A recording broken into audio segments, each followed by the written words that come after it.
Hello guys, I'm Katie. And my story started when I was quite young.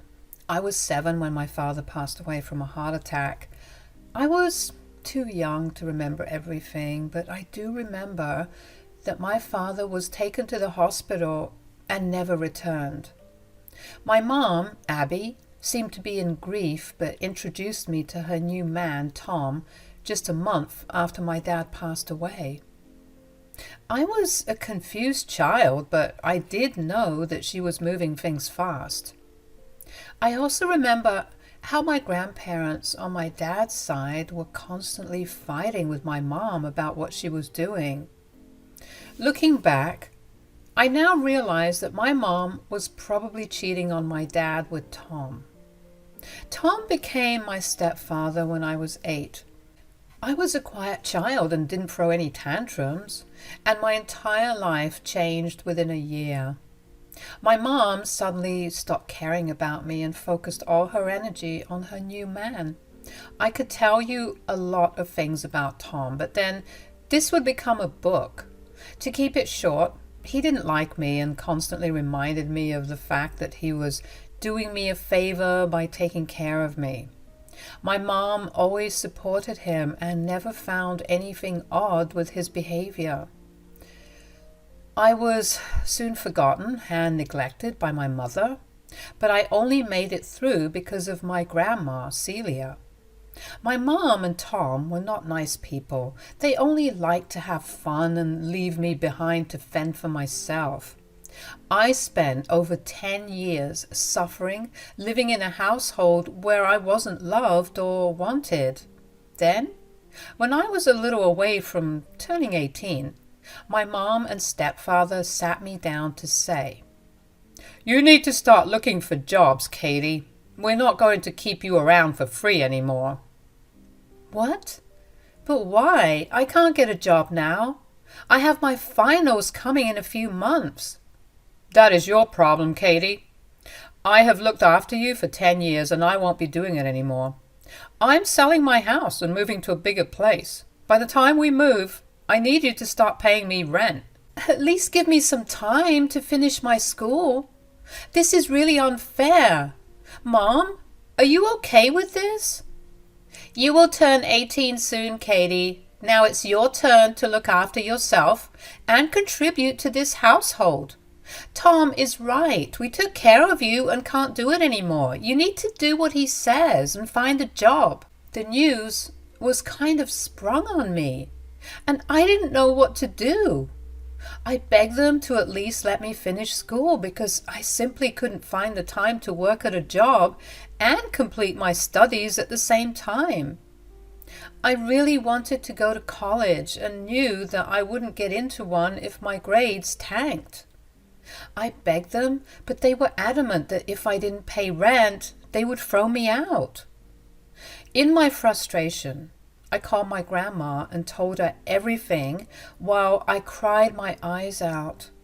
I was scared about what I was going to do, and my grandma was the only one who could calm me down. She told me to come over so that I could vent to her in person, and that's when she suddenly said, "Do you know why your stepfather is selling his house? He thinks that the house will sell for a lot of money and he'll use that to pay off his bills or something. Your stepfather does have a beautiful house. It is a shame that he's selling it. He doesn't have the ability to keep a nice house, Grandma.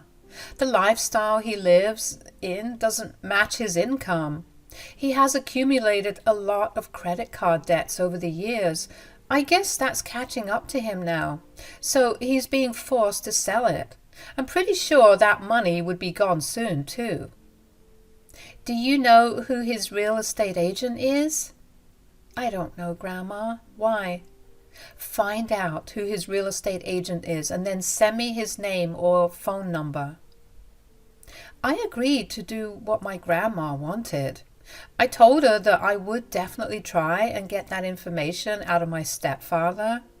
I had no idea what she was up to, but I was willing to do what she wanted.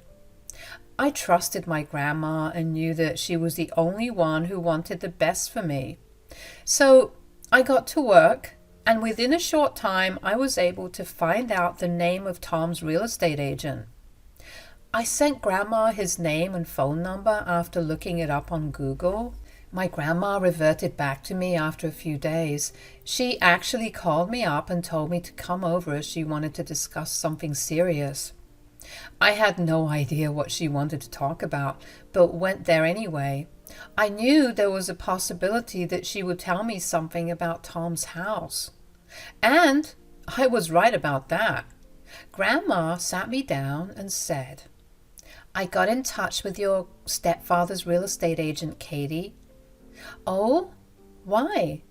"I have been wondering why you wanted his phone number." "Well, I called him up to find out the asking price for Tom's house." "Did you find out? How much is he asking?" "It's a decent rate. He wants to sell his house fast, so he's willing to go a little lower if he gets the funds immediately. So, what do you think, Katie?" "About what, Grandma?" "What do you think about buying the house for yourself?" I was taken aback by my grandma's words. I didn't know why she was asking me about buying a house. I didn't even finish high school and didn't have a regular job. Whatever money I got was spent on my personal hygiene products.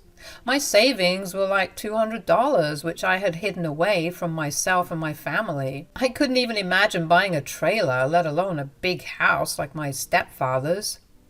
In the beginning, I thought that Grandma was just pulling my leg, but her expression told me that she was serious. I said, "I don't know what you're talking about, Grandma." "The house is very pretty, and even you love it. I have seen a lot of houses for sale, and I can guarantee you that this house won't be on the market for long. If you buy it now, you will be able to sell it for a bigger price, even in case you don't want to stay here long term." "But that house will cost a lot of money, Grandma." "The price he's asking is low enough for you to afford, Katie." "What do you mean, Grandma? I'm just a high school student. Where will I get the money? I have only $200 in my name." "Well, for now, you have $200, Katie. Soon, you will have a lot more money than that. Way more money, if I may say." "That's impossible, Grandma. I am not going to win the lottery in a few days." "Perhaps not, Katie, but you will gain access to your trust fund after you turn 18. That was entirely new information for me. I had no idea what trust fund she was talking about. As far as I knew, my father and Grandpa hadn't left me anything. My father had apparently given it all to my mother, and my grandfather only had my grandma's name in the will. So I didn't know why Grandma was mentioning the trust fund. I looked confused and said, "What trust fund, Grandma? Who left me a trust fund?" "Your father and grandfather left you a trust fund, Katie. Don't you know about it?" "No, I have no idea what you're talking about, Grandma. Mom always told me that nothing was left to me in either of their wills."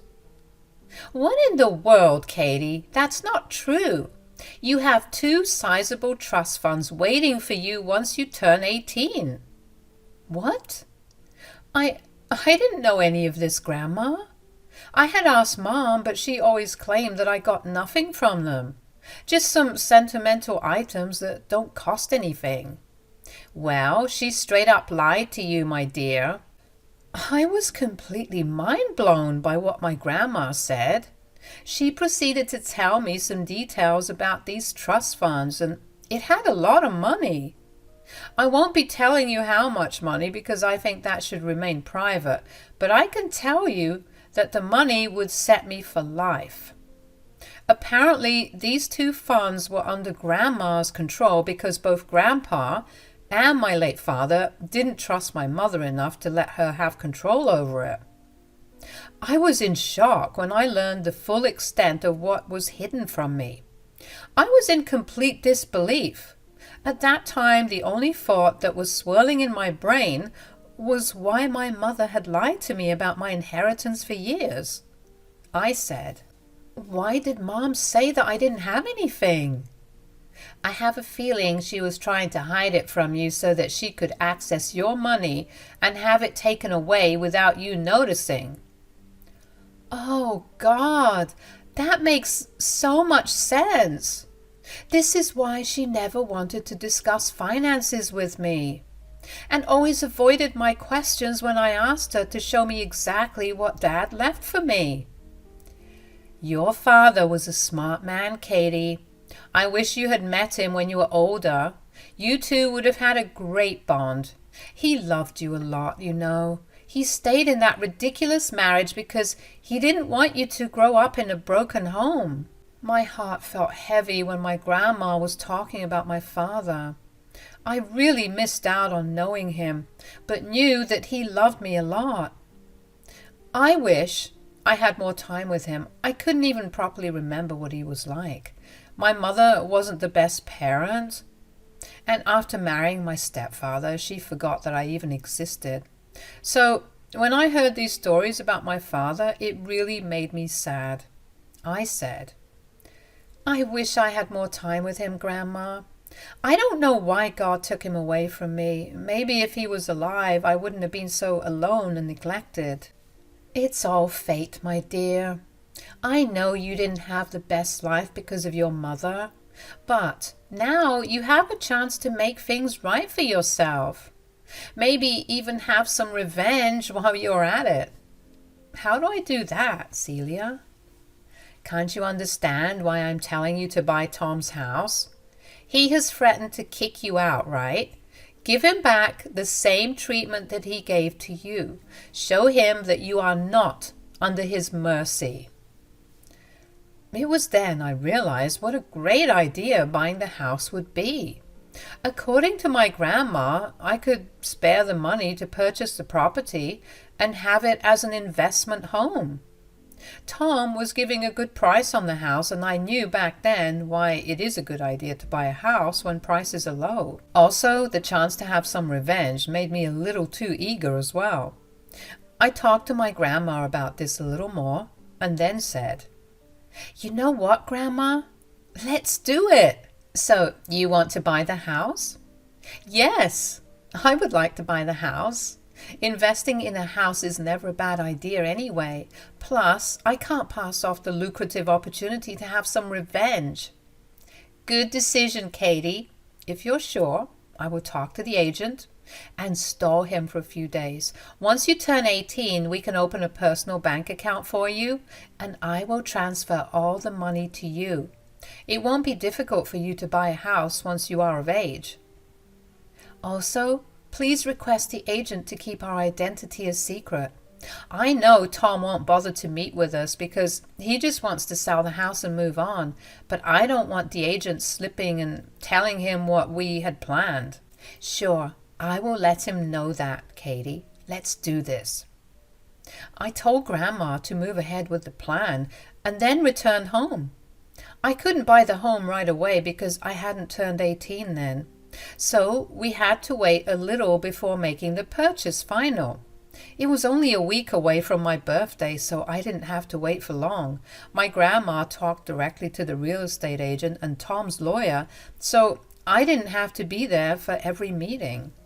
At home, my stepfather was in a great mood. Him and my mom were discussing how they would soon sell the house and get lots of money. Tom said that he already had someone who was willing to buy the house outright, so he was very happy. They didn't know that I was the buyer. Then, one day, I was walking by their room when I heard them having this conversation. "We will be rich in a few days, Abby. My agent has confirmed that the house sale will be finalized soon." "I'm so happy, Tom. It's been a long time since we've taken a vacation. We should definitely plan something with that money." "Of course, Abby. I'm not going to put that cash in my credit card bills. You already have a separate plan for that." "Yes, my dear. Just give me some time. Soon, Katie will turn 18 and she will get access to her trust fund. I already have a joint account with her, so I will have access to the money as well. I will take it out of the account and put it in our names before she notices anything." "Yeah, we can use that money to pay off our debts and get a better house.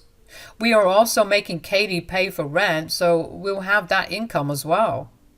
We will have an even better life than before, Tom. I simply can't wait for the day to come. I knew that my mother wasn't the best mother on the planet, but I had clearly underestimated just how bad she was. I couldn't believe that my mother was really planning to steal my money and use it to pay off hers and Tom's debts. Yes, I had a bank account with her, because here you cannot have a personal account if you're under 18. That's why Grandma had told me to open a new account once I turned 18. She was also right in thinking that Mom was planning to use the money for her expenses, and she was never going to tell me that I had got an inheritance from my father and grandfather. After I heard Tom and my mother's sinister plan, I went back to my room and cried my eyes out. Somewhere in the back of my mind, I tried to convince myself that my mother wasn't that bad. That hope had kept me sane for the last 10 years. But that night, I knew that she was a horrible woman and didn't deserve to be a mother. She had no problem exploiting and depriving her own daughter to have fun with her second husband. I had realized something else that night. My stepfather was so nasty to me because my mother never protested or stood up for me. Instead, she was instigating him and supporting his behavior towards me. I spent years questioning why my mother didn't love me. I had stopped asking that question shortly before I turned 18. I simply accepted the fact that she and I would never have a meaningful relationship. So let me put the emotional crap to the side and tell you how karma came for Tom and my mother. I turned 18 and signed the papers to acquire Tom's house within a week. We settled the deal completely, and I could now proudly call myself a homeowner. My grandma and I even had a mini party to celebrate this new chapter in my life. Buying the house was just the beginning. I had more plans in store for my mother and stepfather. Even after I finalized the deal and took over the ownership of the house, I didn't tell Mom or Tom anything. I did see them celebrate the purchase by going out for drinks at an expensive restaurant. They didn't ask me, of course, and didn't bring anything home. I wasn't even expecting it. Anyway, that day, when they returned home from their countless trips to the mall, they sat me down and said, "I'm very disappointed in you, Katie. You still haven't got a job yet. Have you ever applied anywhere?" "No, I haven't applied anywhere, Mom. I don't want to have a job right now since my finals are near." "What makes you think that you have a choice? You absolutely need to get a job." "It is not compulsory for me to get a job, Tom." "Well, you have to, so that you can pay rent and utilities." "Why would I do that?" "You are 18, so we are not entitled to take care of you, Katie. We're going to need that money from you because you are not staying in my house rent-free anymore." Tom was reminding me that I was under his roof, and I had to do what he wanted. It had been like 10 days since I turned 18, and they were already demanding that I find a job and immediately start paying rent. When Tom finally told me that he was not going to let me live rent-free in his house, I started to laugh. They stopped yelling at me and were confused by my reaction. Tom's words were hilarious to me because he was still claiming that the house was his. He got angry when I laughed and said, "Why are you laughing, brat? Did I say something funny?" "How can you claim that this house is still yours when you have already sold it?" "Well, who cares about that? When we move out, you will go with us anyway. The new house we move to will also be mine. So, you'll have to pay no matter what." "Oh, is that so, Tom? Well, in that case, I won't be moving out with you guys." "What? But then where will you stay?" "I can just stay right here. I like this house just fine." "Are you dumb, or did you get a temporary memory loss? You know that this house is already sold. The new owner won't let you stay here. You have no choice but to pay me rent and move with me to a new place." "Actually, No, Tom, I don't have to move with you to a new place or pay your rent. As for this house, well, let's just say that the owner would love to have me here. Don't delude yourself, Katie. They will kick you out of the first chance they get. How can anyone kick me out of this house when it actually belongs to me? Tom and my mother looked really confused and started to look at each other. I had just told them that Tom's house actually belonged to me. I think that my words hadn't sunk into their head that easily. So they were trying to figure out what I was saying. My mom said, "What are you talking about, Katie? What do you mean that this house is yours?" "I am the owner of this house now, Mom." "That is nonsense, Katie. This house cannot belong to you." "Believe what you may, Tom. The truth is that I bought this house from you last week." "No, this is impossible. This can't be true." "Here, take a look at this to see if I'm lying." I didn't have the property papers on me, but I did take a picture of it just in case I needed it. And that picture came very handy when I was facing Tom and my mother. Tom snatched my phone from my hands and started to see what proof I had. Once he realized that I wasn't lying, his eyes went with shock. My mom also saw the picture and put a hand over her mouth because she couldn't believe what she was seeing. She looked at me and said, "How is this possible? Where did you even get the money?" "You wouldn't be too happy to know that I have finally gained access to the trust fund that Dad and Grandpa had left me." "What? The trust fund?" "Yeah, the same trust funds that you hid from me because you planned to steal it before I found out." "I don't know what you're talking about, Katie. I would never do that to my own daughter." "Don't try to act like you care about me, Mom. I know for a fact that you don't give 2 cents about me. All you care about is your man and your rich lifestyle." "That's not true, Katie. I'm really happy for you. You bought a house when you were so young. It's amazing." Mom was trying to get back into my good graces because she knew she had been caught and I was mad at her. Tom just stood there silently because he couldn't believe he lost his house to an 18-year-old. And not just any 18-year-old, but his stepdaughter, who he hated. My mom was telling me what a great thing it was for me to buy the house. Then she said, "Now we'll be able to get rid of Tom's credit card debt and stay in this house too." "Whoa, Mom, just back up a second. Who said that you two will be staying in this house?" "You're not going to kick out your parents, are you, Katie?" "Why shouldn't I do that? You two were quick to tell me to get a job and pay rent." "We took care of you for 10 years, Katie. The least you can do is let us stay in our house." "You keep forgetting the fact that it is my house now, Tom. And I believe that you have already signed papers saying that you will move out with my mom within a month after the sale.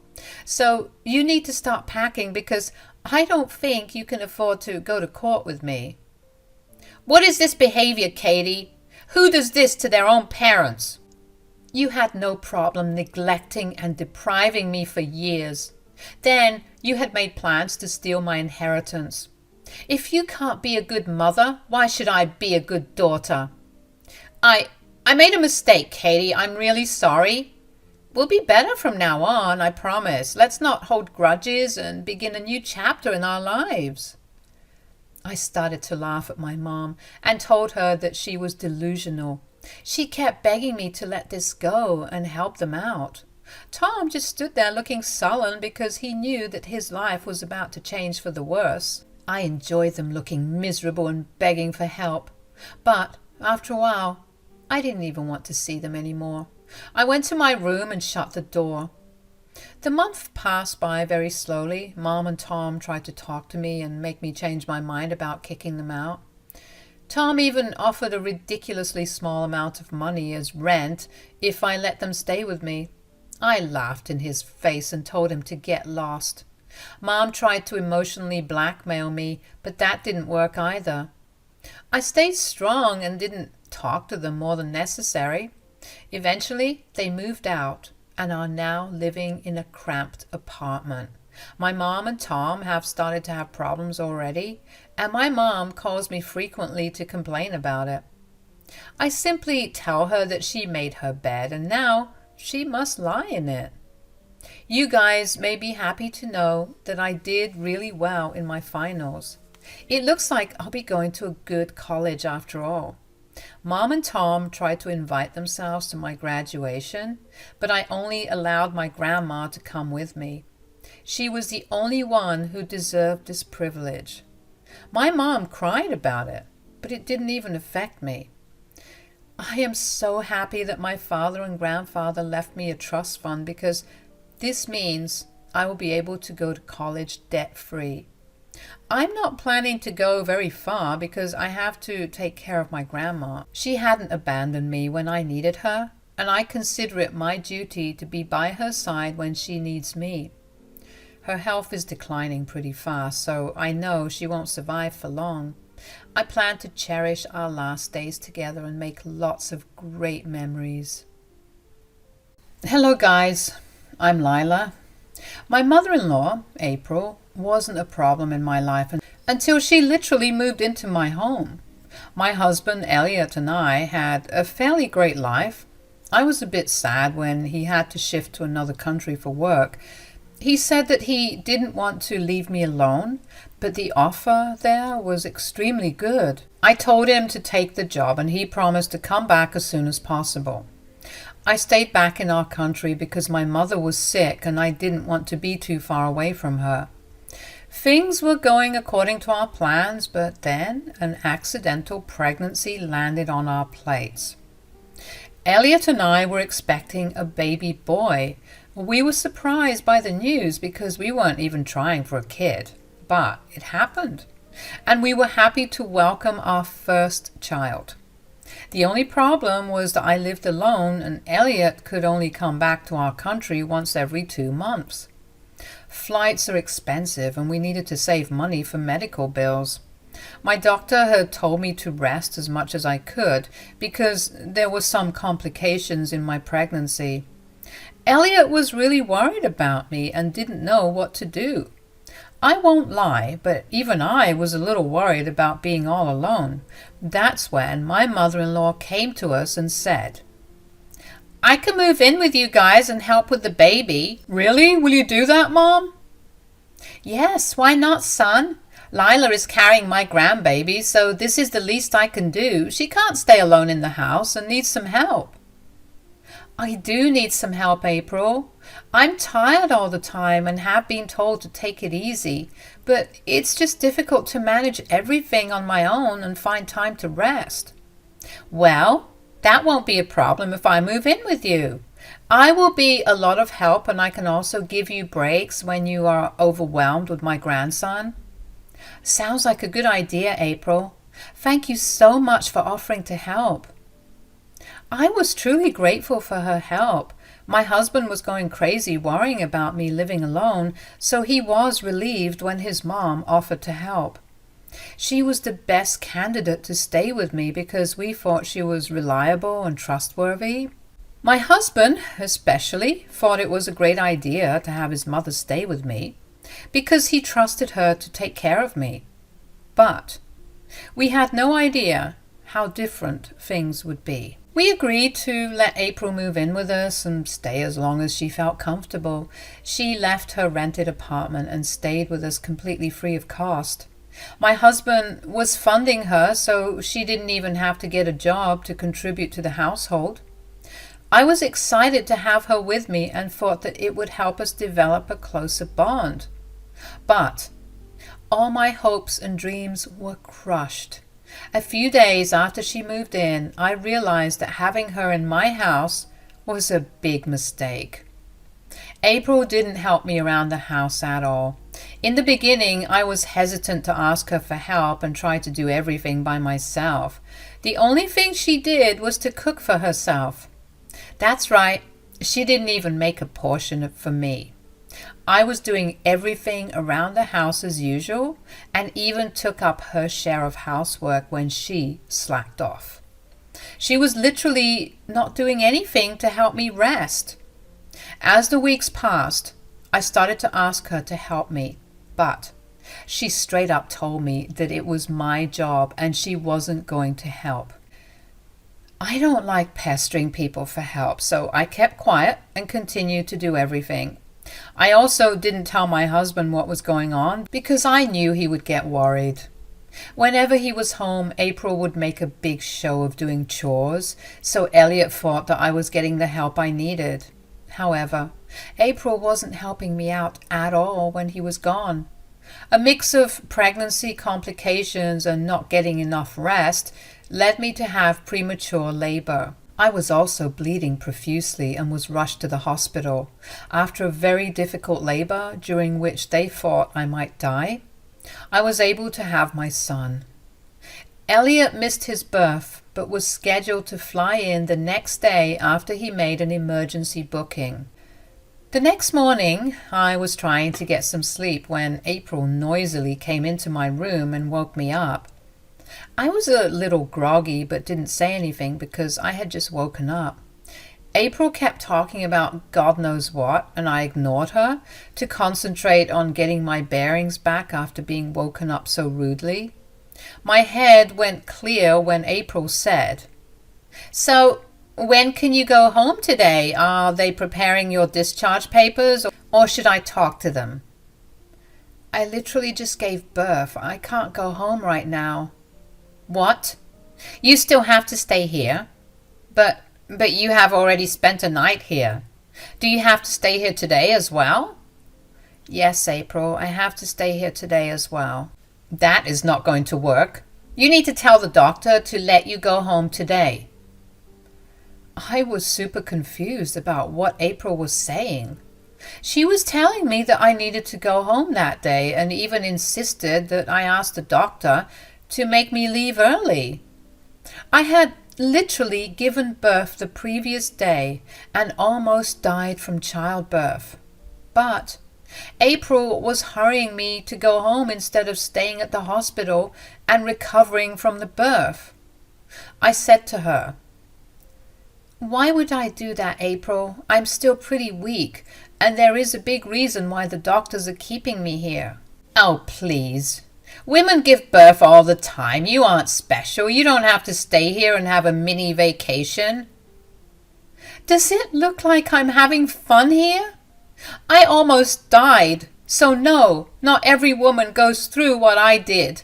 I'm not going to jeopardize my health by going home early on your request." "But you can't be here for so many days, Lila." "Why the hell not, April? You have too much to do at home. Who will do all the work?" "What do you mean, April?" "You know that the house needs to be clean for the baby. I clearly remember seeing dirty dishes in the sink before we came here. There is so much work at home, Lila." I was trying very hard to process what my mother-in-law was saying. She wanted me back to the house because she had expected me to do the house chores. This woman hadn't even bothered to wash the dishes we left in the sink and expected me to do it. I was in utter disbelief and said, "I was on my deathbed just yesterday. Do you really expect me to go home and do the dishes, April?" "Yes, why not? Who's going to do the dishes? You don't have a maid or a housekeeper." "Woman, you are insane. I can't be doing anything and need complete bed rest for at least a month." "What? A month? You are seriously milking this, Lila. You don't need so much time to recover. You need to stop being such an attention-seeking woman. You are fine. Doing the dishes won't kill you." I was extremely irritated because April was being obnoxious and insensitive again. I was already pretty tired of dealing with her. She was being a big nuisance and wasn't of any help even before I gave birth. I was high on hormones and my patience was running thin. I snapped at her and said, "Maybe it will kill me, April. I got into this situation in the first place because you refused to help me with any of my house chores. You could have easily cleaned up the house while I was here. Why would I clean your house, Lila? It's your job, not mine. You moved in with me, with the sole purpose of helping me out. Now you're saying that it's not your job. I never said I moved in to help you out. Why would I help you? You are a grown woman, and pregnancy isn't a reason to slack off on your duties. If that's what you thought, why did you move in with me? Oh, I just wanted to be around my grandbaby. I'm actually here for him, not you. I have no problems taking care of him, but I won't be doing your work for you. What's the point of moving in with us then? You can just leave and go back to where you were. Why would I do that? My grandson needs me, and eventually my son will need me too when he comes home. Who will take care of them when you are so hell-bent on being a lazy woman? If you have any shame, you will tell the doctor to discharge you early so that you can get back from work. I was pretty irritated by April's stupid demands. What she was asking of me was completely ridiculous. She had no regard for the fact that I could have died with the amount of blood I had lost. I could barely move even after one day, and she was still telling me that I needed to go home and start on house chores. I told her that I wouldn't be doing any of that, but April wouldn't let it go. April never stopped talking about me going home. She kept irritating me and escalating her behavior when she saw that I wasn't relenting. She was yelling at me and calling me all sorts of names like lazy, attention seeker, opportunistic, etc. I was also informed by my doctor that she had tried to talk to him and force him to sign discharge papers. My doctor and a few of the nurses let me know that I could easily kick my mother-in-law out if I wanted. I held strong because I knew that ultimately I had to deal with her after I went home. But I lost my patience when she said, "You are making a big mistake, Lila. Your house is a mess, and it is no place to keep a baby. In that case, you need to go back home and start working on it. You need to help out too if you plan to stay with us. You are being very rude and neglecting your duties, Lila. If you continue to do this, I might just have to teach you a lesson." "What is that supposed to mean, April?" "I don't know. Maybe the CPS will make a surprise visit one day and see how filthy your house is. You know that they take these things seriously, right? God knows what they might do if they see you not taking care of your house and making your son live in an unhygienic place." April was straight up threatening me. I looked at her in disbelief as she gave me a sly smile and then a smirk. She was telling me that she wasn't above calling CPS to take my child away. The very fact that she was willing to go to this extent to make me work around the house sent me into a rage. My motherly instincts kicked in the moment April threatened to have my baby taken away. I decided that I was no longer going to accept her horrible behavior and finally took a stand for myself. I yelled and screamed at her like a crazy woman until the nurses came and asked me if I wanted to kick her out. I told them that yes, I didn't want April anywhere near me or my child anymore. April threw a major tantrum and hurled abuses at me when I asked her to leave. She was screaming at me, and instantly my blood pressure spiked.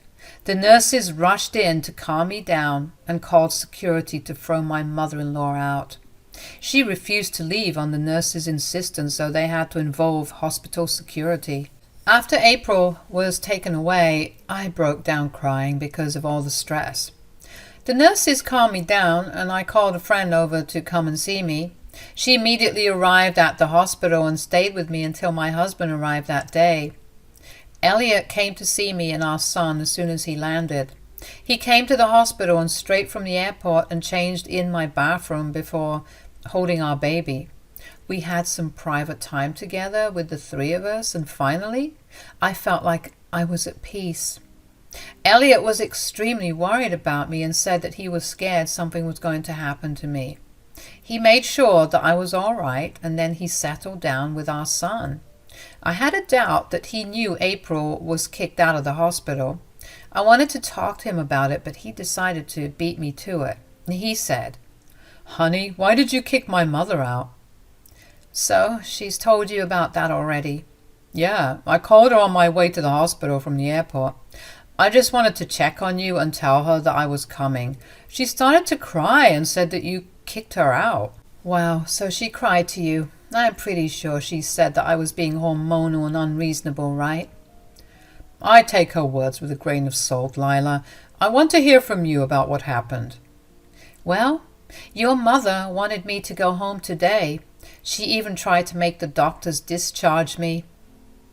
My husband looked as taken aback as I was when April demanded that I leave the hospital early.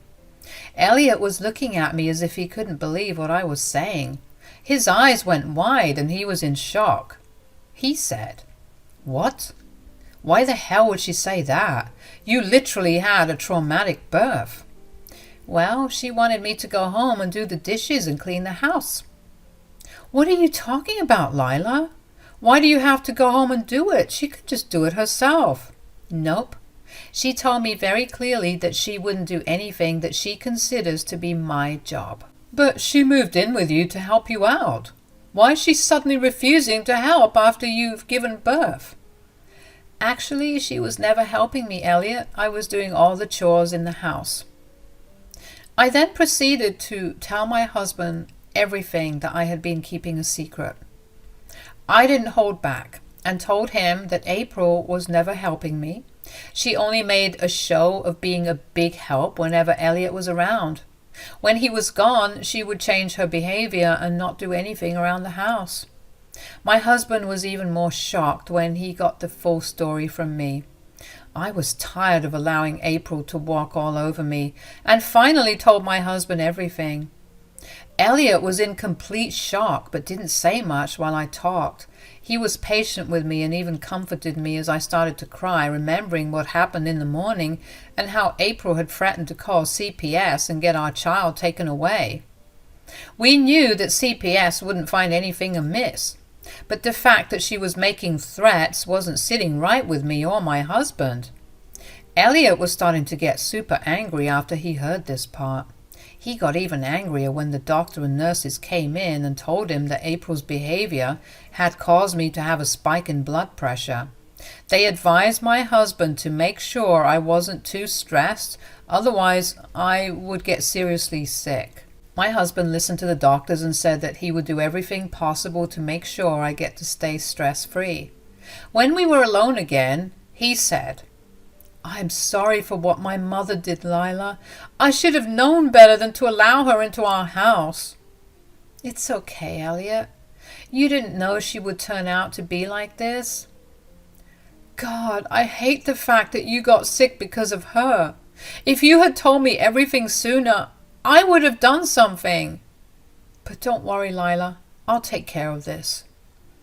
"What are you planning to do, Elliot?" "You don't have to worry about her anymore, Lila. Let me deal with her. You please take some rest and make sure you get better." My husband kissed the top of my head and stayed with me until I fell asleep. After I was asleep, he went back to the house to freshen up and came back to the hospital to spend time with me and our son. He did inform me that he had hired a housekeeper to clean up the house and make sure everything was pristine so that our baby and I would come home to a clean, sparkling house. I didn't ask about April and was content having her out of the hospital. On the day I was supposed to be discharged, I started to feel anxious again. I was dreading going back home and facing April. I know she would be pissed that I told my husband everything and complained about her. Plus, I was afraid she was going to find new ways to torment me. I was still weak and had a baby to take care of, so I was feeling extra vulnerable. But I didn't voice them out to Elliot. I trusted my husband and knew that he would protect me to the best of his ability. But I couldn't get rid of the nervousness that was eating me from the inside. I went home and was surprised to see that everything was truly sparkling. The housekeeper did an excellent job in cleaning and organizing everything. I settled in straight away and made myself comfortable. It is a different feeling to take your baby home from the hospital. Coming home was also a little emotional for me because I had thought I might die and not be able to come back here. I enjoyed being back in my happy place and was busy taking care of the baby while also being on bed rest. It was a long time later that I realized that I didn't see April around. She didn't even come home when it was quite late at night, and that's when I asked my husband, "Where is your mother, Elliot? Won't she be home today?" "No, Lila, she won't be home." "Oh, where did she go?" "She had to go somewhere, but I don't know, and I don't care where. But don't worry, she won't be back anymore." "Wait, what? She won't be back? Is she mad at me because I complained to you?" "Oh, yes, she is mad at you, but that's not why she left." "Then why did she leave out of the blue?" "Well, I kicked her out." I literally wasn't expecting to hear this, guys. My husband made a straight face and told me that he had kicked his mother out of our house. I looked at him in awe and saw that he was smiling down at me. I said, "You really kicked her out?" "Yes, that was the first thing I did when I came home from the hospital that day. I wasn't going to continue to let her stay in my house for free when she has been nothing but cruel towards you." I believe she didn't take this very well. "We had a big fight and she cried and begged me not to throw her out, but I didn't give in because your safety and mental health is more important to me than her fake tears." Thank you for doing this, Elliot. I was really dreading coming home and facing April after everything she did. I didn't tell you because I figured you would keep her in check, but you did much more than that. It's my duty to protect you, Lila. Of course I was going to do it. But won't this spoil your relationship with your mother? I don't actually care anymore, Lila. As I said, you mean more to me than her. Besides, I have already told her that we won't be in contact with her from now on. You don't have to face her or talk to her in the near future, Lila. I was glad to hear that Elliot had also decided to cut her off. I had been thinking about going no contact with her, but I was going to let Elliot stay in touch. But my husband had beat me to the plan, too. He has told his mother that he won't be keeping in contact with her anymore. Sure, my son was going to miss out on one grandma, but he is better off without her. April did reach out to me after I came home from the hospital. Since Elliot had kicked her out, she had nowhere to go, and was surfing couches at her relatives. No one was happy to host her and were exceptionally angry at her for being so cruel to me. I am actually pretty well loved by almost all family members on Elliot's side, so when they found out about what April did, they were furious with her. April was blaming me for ruining her relationship with her son, keeping her grandson away from her, getting her kicked out, and spoiling her reputation in her family. However, I simply said that this was all her own doing and I wasn't responsible for her horrible actions. She sent me a bunch of nasty texts, which I forwarded to my husband. Elliot took care of the problem with April. He was so mad at her, and he said that he didn't want to contact her ever again. April was getting desperate to get back in contact with her son, so she changed tactics and begged me for forgiveness. It was nice seeing her grovel after what she had put me through. I didn't forgive her, though. She kept texting, calling me, and I didn't even bother to send a reply or pick up the phone. Eventually, she stopped, and maybe started to harass Elliot again. My husband never let me deal with April's drama again, just like he had promised. He also got a transfer back to our country, and now we are living together like we did after we got married. Our baby is going to be a year old very soon. Time flies. And it was a magical experience watching my little one grow up right before my eyes. Sometimes I feel sad that I couldn't enjoy my pregnancy, but I am grateful for what I have right now. And I am happy that April is no longer in our lives. Hello there. I heard that you guys like some revenge stories here. Well, I have one for you, and it's about my mother-in-law, Nicole. I am Macy, and my husband is Adrian. We belong to a fairly middle-class family, so don't expect to see a lot of rich people preferences in my story. We had a humble life and were happy being together, the two of us. Nicole was always a problem because she never liked me much. She has a habit of asking my husband for things and gets mad when he denies giving her something.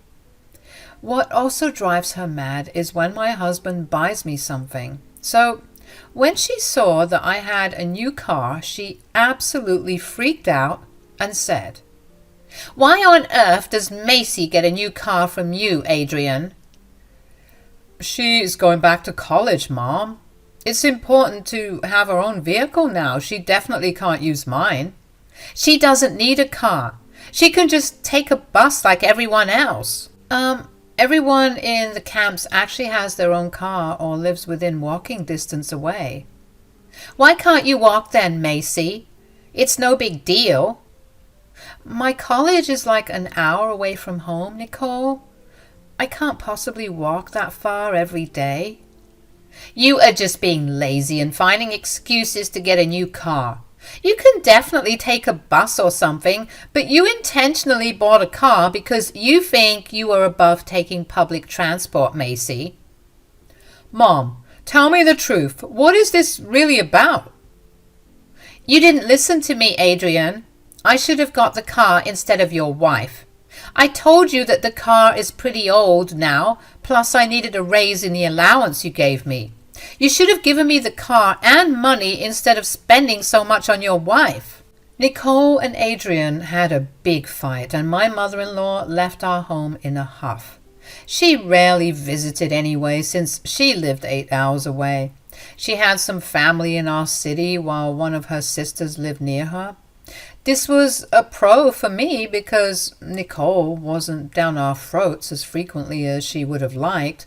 She rarely came over due to the distance, but when she did, there was always some drama. Then again, she even starts drama over the phone, so you can say that she is an attention seeker and a drama queen. This incident about Adrian gifting me a car became a big problem later, but I hadn't realized that until it was too late. A month after this incident, Nicole offered to drive me to her house for Thanksgiving. We were supposed to celebrate Thanksgiving with her and her sister's family. My husband had gone to a different state for work and was supposed to fly to Nicole City on the day before Thanksgiving. Nicole was leaving a day before because she needed to travel for 8 hours as she came with her car. Out of the blue, she offered to drive me to the destination with her and turn it into a road trip. She started saying that it would be so much fun and that she wouldn't have to drive alone.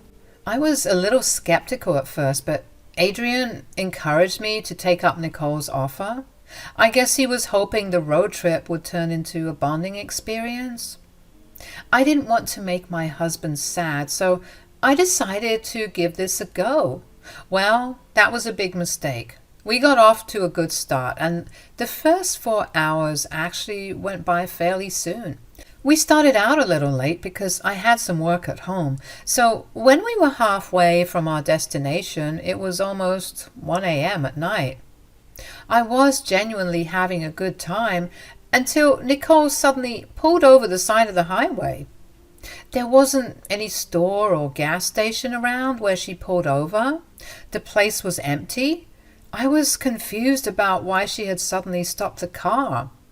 When I asked her, she turned to look at me with an irritated face and said, "Get out of the car right now, Macy." "Why? What's the matter? Why do I need to get out of the car, Nicole?" "I told you to get out of the car. Do as I say. Don't you dare talk back to me, Macy." Nicole was practically yelling at me. I did as my mother-in-law told me because she started to act really weird. I actually thought that maybe she had lost her marbles and was having a mental breakdown in the middle of the road. I got out of the car and shut the door, and immediately Nicole locked them so that I couldn't get in. I visibly panicked and said, "What's going on, Nicole? Why did you tell me to get out of the car? You even locked the door." "I am not taking you with me. I changed my mind." "I won't be taking you with me or having you in my house for Thanksgiving. You need to go back home." "What? What are you saying, Nicole? You can't just drop me here and leave out of the blue. I have no way to go home." "Then find a way, Macy. This will teach you a lesson for being such a princess. You need to find your way home like the adult you are." "What is wrong with you, Nicole? You can't just drop me off in the middle of the highway at 1 a.m. in the night. This is insane." "Well, this is my car, so it is my car and I will do what I want. Your fancy little car is of no help now, is it?" It suddenly struck me that Nicole hadn't actually gone mad in the middle of the road. She didn't lose her mind in the way I thought she had. No, she had done this with a clear mind. And she had clearly planned this entire thing from the beginning. Maybe she had offered to drive me to her place because she wanted to do this. I was caught in a trap that I didn't even see coming. I was in shock and decided to confront her, saying, "You planned this, didn't you, Nicole? You planned this because you couldn't accept that my husband bought me a new car. You did this all for some jealousy." "How dare you call me jealous? I have nothing to be jealous about a woman like you. You were acting so high and mighty because you have a new car now. Well, guess what, dear daughter-in-law? It will be of no help to you now. It can't even come and get you from the middle of the highway." "Yes, exactly, Nicole. The car can't come and pick me up, and my husband is in another state entirely. I cannot go home like this, Nicole. You need to drop me home even if you don't want to take me to your house." I was practically begging my mother-in-law at this point. Yes, there were a lot of cars on the highway, but I also know what happens to hitchhikers when they come across the wrong people. Did I mention that it was 1 a.m. at night? This was a recipe for disaster, and no one in their right mind would do this to someone. But my mother-in-law was built differently. She absolutely had to teach me a lesson because she couldn't stand the fact that I have a car and she doesn't. I was mad at her, but decided to forego my anger for a moment and beg Nicole to take me home. But she laughed at me and said, "You think I will drop you home, which is like 4 hours away? Oh, hell no, Macy. You need to find your own way back." "But how will I go back, Nicole?" "I don't know, Macy. Maybe take a bus like you should have in the first place. That'll teach you to be humble and live like the rest of us." "You are being delusional right now, Nicole. It is not safe for you to leave me in the middle of the road with no way back." "Tell that to someone who cares, Macy. You think you are such a big shot because you're going to college. Well, use that intelligent brain of yours and find a way back. I am going home and I don't care what happens to you. Don't try to call me because I won't pick up. My battery is about to die anyway." Nicole said that to me and just left. Yes, my mother-in-law actually left in her car while I stood on the side of the road looking absolutely dumbfounded. She drove off happily and even told me not to contact her. I was just baffled by what she had done. I stood at the side of the road for a good half hour, trying to figure out what I should do. I must admit that I was also hoping that Nicole would realize that she shouldn't have done this and come back for me after tormenting me for a while. Well, I had no such luck. The mad woman was actually serious about what she did and wasn't going to come back and rescue me from the road. I didn't call my husband straight away because he was in another state, and I didn't want him to freak out when I knew he couldn't do anything. So I waited and tried to get a cab, but I had no such luck with the cab either. The network was choppy and I couldn't get a signal to find a cab or even make a call. After like 45 minutes, I really started to get worried. Too many cars and trucks passed by me and the drivers were eyeing me suspiciously. I was feeling extremely unsafe and scared for my life. When I thought that I was going to lose my mind, a cop car pulled up. It was actually highway patrol and two nice officers were in the car. I explained my situation to them and I actually cried out of fear. I said, "I don't know what to do now, officers." Why don't you go to the nearest train station? Taking a bus or hitchhiking a ride this late wouldn't be a good idea. A train would be safer since a lot of people are coming back from Thanksgiving fairs around. I think it would be the best option. Can I get a direct train to my home from the train station? No, but you can get a train to where your mother-in-law stays. If you have any family members around that area, you can always stay with them for the night. Actually, I think that's a great idea, but how do I even get there? Will I get a bus? I don't think so, miss. Catching a bus this late might be a problem, but we can drop you off at the train station if you want. That would be perfect, officers. Thank you so much for your help. I got in the police car and the cops took me to the nearest train station, which was only 15 minutes by road. When I reached the station, I was surprised to see a good number of people waiting to board the trains. It was way safer than being stuck in the middle of the highway with no signal on my phone and no way to get back home. Once the cops dropped me off, I thanked them profusely and they went about their way. I will never forget their help because they were like God sent on that day. I was really freaking out on the side of the highway and scared for my life when the two cops came and helped me. While I was at the train station waiting for my train, I thought about a lot of things. I was super angry that my mother-in-law had done something so stupid and horrible to me. I couldn't actually believe that she would do something like this to anyone, let alone her own daughter-in-law. I know she hated me, but seriously? Who leaves a woman alone on the highway so late at night? I was really shocked, and slowly, when my mind settled a bit, I was overcome with anger. I had initially thought about going to Adrian's aunt that night. I would have stayed there and then left the very next day, but I was boiling with anger and didn't want to leave so silently. I wanted to do something to show Nicole what it feels like to be in my position. I noticed that by train I would be able to reach her house before her. Boy, I had forgotten how convenient trains were. I would be there at Nicole's place in an hour. That meant Nicole wouldn't be home when I got to her house. So I had a chance to actually get into her house before her. I thought of a plan and then set my mind that I was going to do it. I boarded the train, reached my destination, went to Nicole's house, and got into the place before she could come home. How did I get in?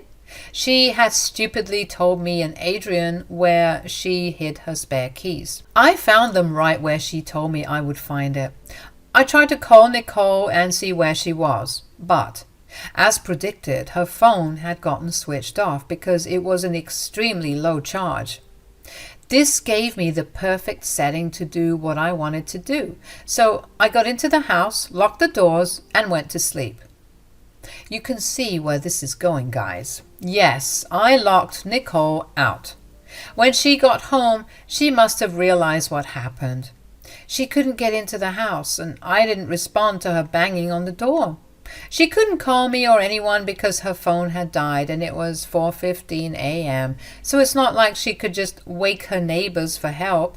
So she had to sit on her front porch for the rest of the night and was only able to come inside when I woke up and went out to get some fresh air. The look on Nicole's face when I opened the door was priceless. It was already past 7 a.m., so she had been sitting out in the cold for at least 3 hours. When I finally opened the door, she started to scream at me and said, "What are you doing here? Didn't I tell you to go back home?" Well, I didn't find any means of transport to go home, but I did take a train here. 2 kind officers drove me to the train station. They had some not so nice things to say for you, though. "Who told you to come back? This is my house, and how dare you lock me out of my own house?" "Oh, pardon me, Nicole. I really forgot that I had put the hatch bolt in. I shouldn't have done that, I guess." "How did you even get into my house?" "You told me and Adrian where you left your spare keys." "That isn't a smart thing to do, Nicole." "How dare you do this to me, Macy? I was locked out of my home for 3 hours in this cold. How could you do this? I will get to the bottom of this, Macy. Just wait for my son to come home." Nicole hurried to her room because she was already very cold and tired from the drive. Taking an 8-hour drive and then coming home to a locked door was a tough thing to get through. Nicole was suffering because of it, and I didn't even care. I was happy that she got to experience a little bit of what I did for almost 1 hour on the highway. She could have gotten me killed. At least I taught her a lesson in a safe space where she knew the people around, and her own sister lived a block away. I wasn't as heartless as her, at least. Anyway, Nicole didn't have the energy to throw me out at that time, so I happily went about my way, taking a stroll in the garden, waiting for my husband to come home. I guess Nicole was waiting for Adrian to come home too.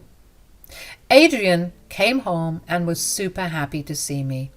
We hugged only for a few seconds before my mother-in-law came storming towards us. She started to cry out of the blue and said to my husband, "Thank God you're home, Adrian. I really needed you." "What's the matter, Mom? Why are you crying?" "Your wife is the reason I'm crying, Adrian." "My wife? What are you talking about, Mom? What did Macy do?" "She got into my house before me and locked me out of my house, Adrian.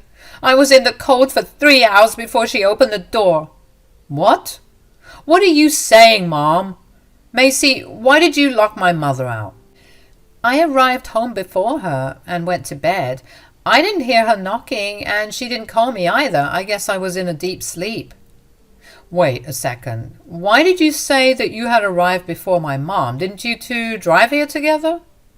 When my husband asked that very obvious question, Nicole went still for a while. She knew very well that Adrian would not be happy to hear what she did to me. So she became a little nervous and stopped crying for a few seconds. Then, after that, she cried even louder, probably to show that she was a bigger victim than me. I smirked at her and said, "Would you like to answer that, Nicole? After all, it was your fault that I got here faster than you." "What are you saying, Macy? Please tell me what's going on." "I will tell you what's going on, Adrian. Your wife has been horrible to me, so I told her to go home, and that I wasn't taking her with me." "And why did you leave out the part that you dropped me off in the middle of the highway at 1 a.m.? "What? Mom, did you really do this?" "She did do this, Adrian. She did it because she wanted to teach me a lesson for getting a car when I was perfectly capable of walking to college or taking a bus." "Are you still going on about this, Mom? And you decided that teaching my wife a lesson like that would be a good idea?" Well, she had it coming for being such a snob about taking the bus to college.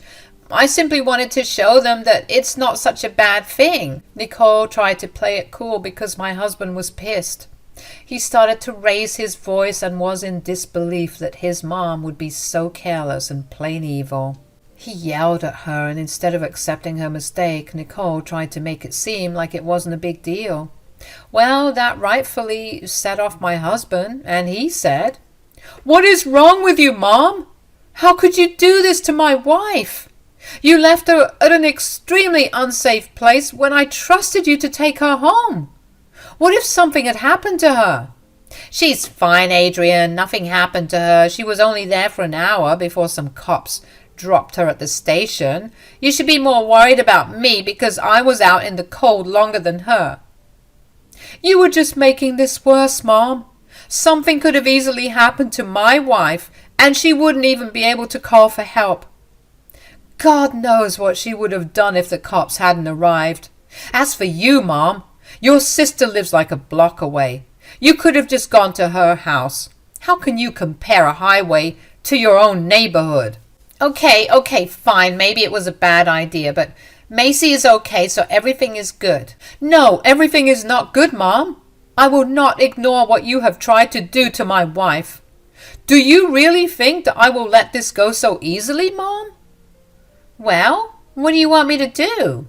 First of all, I would like you to apologize to her because of what you did. What? Fine, I'm sorry, Macy.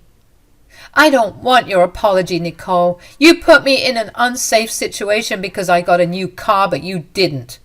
Your childhood tantrum could have landed me in big trouble. After today, I don't want any contact with you anymore. I agree with my wife, Macy. I think we should both limit contact with you for a while.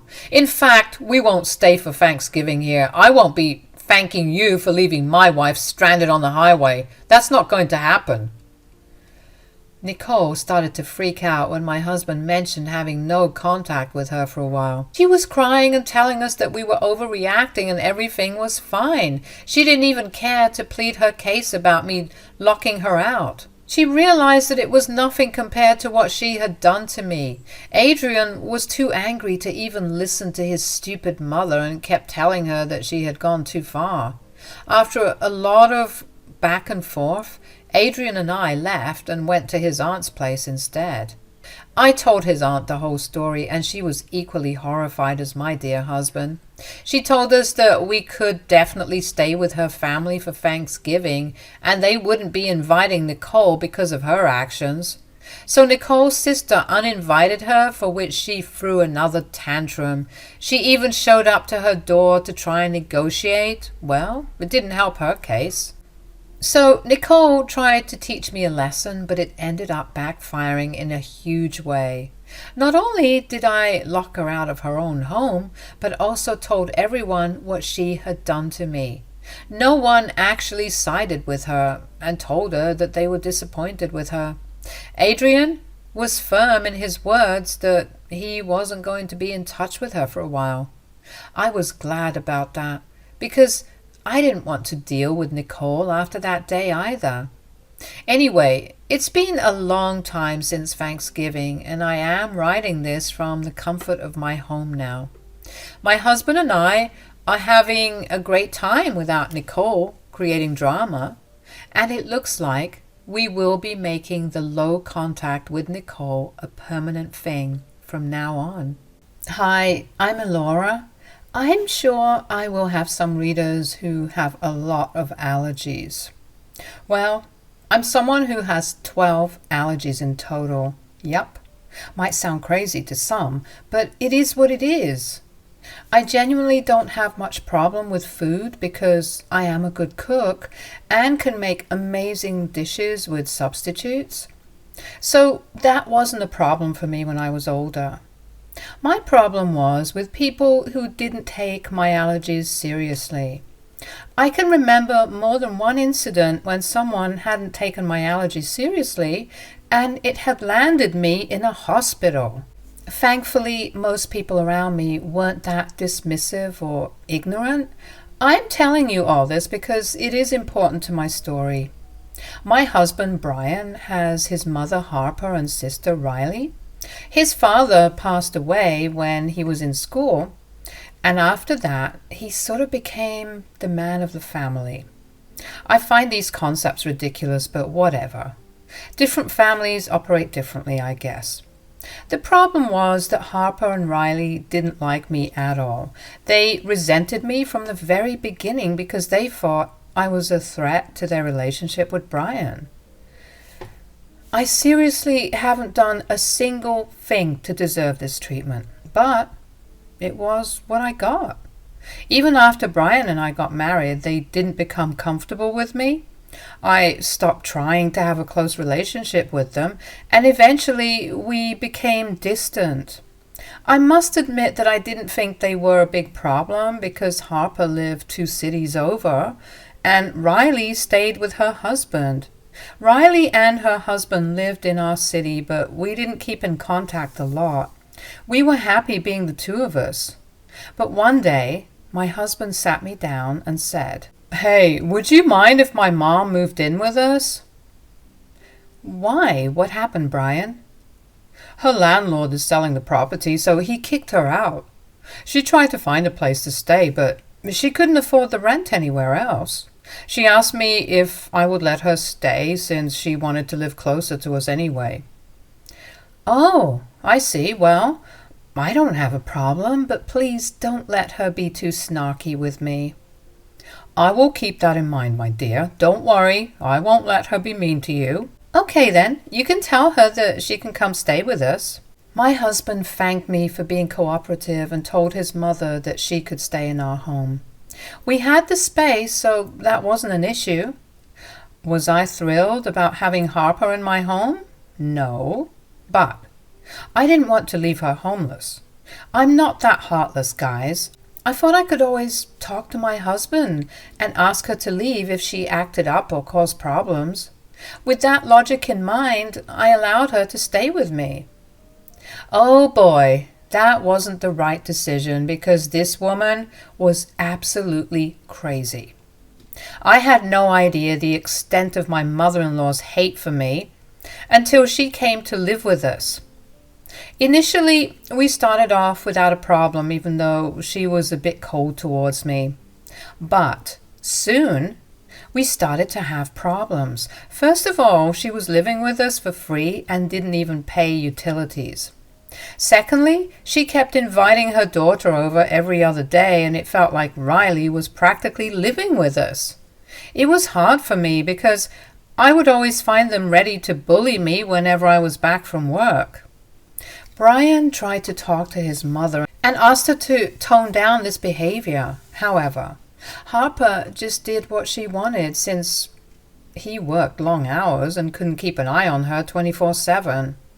Just a month into her stay, I was already tired of her. The biggest problem we had was Harper being dismissive of my allergies. We had sat her down to tell her some ground rules about the food we had. It was about my allergies and how she needs to be careful with certain foods around me. I can't eat a variety of foods because of my allergies, and I can get a reaction even through cross-contamination. So Brian and I gave her a list of my allergies and said, "You need to limit bringing these things into our house, Harper. You can eat it if you want, but make sure it is not in the fridge. If you want to cook something with these ingredients, make sure to scrub everything clean and leave no chance for cross-contamination." "What the hell, Elora? There are 12 items on this list. No one has these many allergies." "Well, I do, Harper. People can have even more than a dozen allergies. It's not common, but we exist." "I don't believe it, Elora. You're just being controlling and a drama queen. It's impossible to have so many allergies." "Mom, that's not how allergies work. Elora really cannot eat these things. We're not banning you from having them. Just make sure you clean everything later so it doesn't get into her food." "This is nonsense, Brian. You know this is all a lie. Your sister only has one allergy, so you should know that people can only be allergic to one thing." "Your daughter's case is not applicable to everyone, Harper. Look it up if you want. I am also allergic to shellfish, but it's not the only allergy I have, as you can see." "I still don't believe you, Elora. You're only doing this because you want me to clean your kitchen for free. All this dealing with your allergies is just your attention-seeking behavior coming through." "Mom, stop it. You will not talk to my wife like that. We're being pretty reasonable here. You have no right to call my wife names for having allergies. You will follow our boundaries if you stay in this house. This is a serious matter, and I need you to treat it like that." My mother-in-law tried to argue and told Brian that she didn't know anyone who had multiple allergies. She said some weird stuff about allergies that would make a doctor faint. Anyway, after a lot of arguments, my husband and I put our foot down and told her in no uncertain terms that she needed to follow this rule. Harper huffed and agreed to do what we asked, but she made it clear that she still thought I was being controlling and an attention seeker. It was just bizarre, but I knew there was no point in arguing with her. One day, I did tell Brian that I was feeling overwhelmed by everything.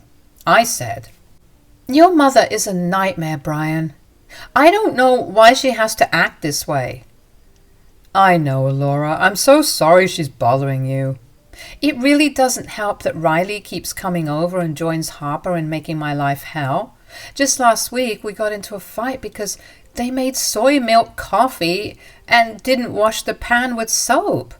You have no idea how badly they argued with me. "I knew about this already, Laura. Mom came to complain and I put her in her place. If your mother doesn't take my allergies seriously, we are going to have problems, Brian. I really feel unsafe in my own house because of Harper's nonchalant attitude."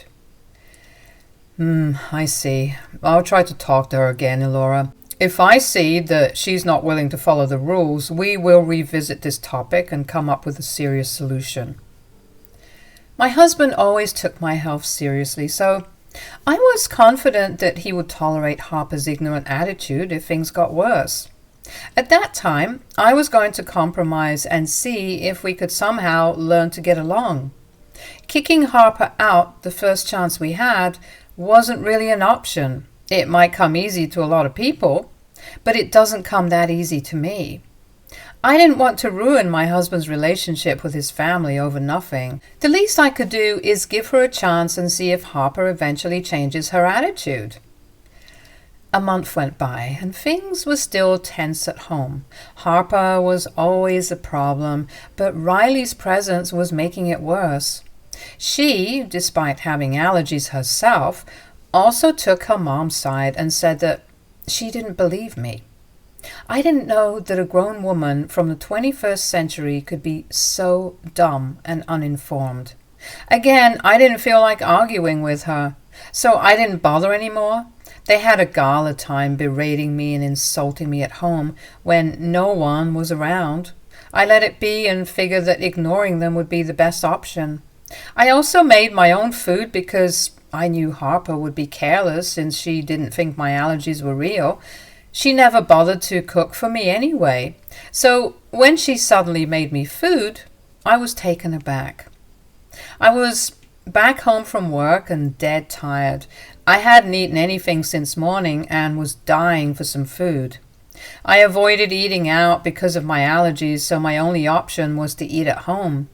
I was dreading making a meal while so tired when my mother-in-law came into the kitchen and said that she had made me food. She said, "I made you some soup, Laura. I thought you would be tired today, so I made you something to eat." "Oh, you didn't have to, Harper, but thanks, I guess." "Here, go ahead and drink it. It'll warm you up." "You didn't use anything that I'm allergic to, right?" "Oh, no, it's just my special tomato soup, Laura. I use a special recipe that's been passed down in my family. You don't have to worry, though. I remembered all your allergies and didn't use anything you can't eat." Harper said these words very fast, as if she had rehearsed this in her head. She was acting a little off, and I found her behavior a little suspicious. She let me know that Riley was coming over, so she was going to freshen up. Then she left for her room. I was very confused and had a bad feeling about this. Harper never made me food and didn't even agree that I have allergies. I knew something was wrong with the food Harper gave me. It smelled like it had something on it that I didn't eat. I looked at it rather suspiciously and was deciding whether or not it would be a good idea to eat it. My gut told me that this food shouldn't be in my stomach at all, so I sat there in silence and looked at my food like it was out to get me. It sure looked delicious, but I was very hesitant to even have a taste. While I was suspiciously eyeing the food, Riley came into the dining room. She took one look at the food and said, "Hey, what's that? What are you eating? Where did you get that? Your mother made this for me, Riley. It's soup, as you can see. That looks delicious. Are you sure she made this for you? She never cooks you anything. You must be lying. Yes, she is the one who made this for me. I don't see any more soup on the counter. Mom must have saved this portion for me, and you decided to steal it. Why would I do that, Riley? You know I can't eat everything that your mom cooks because of my allergies. Don't start that again, Elora. Everyone knows that you're just faking your allergies. No one can have so many allergies. Just admit that you stole my portion of the soup. You can believe what you may, Riley. The truth is that your mother gave me this soup because I was hungry and tired from work.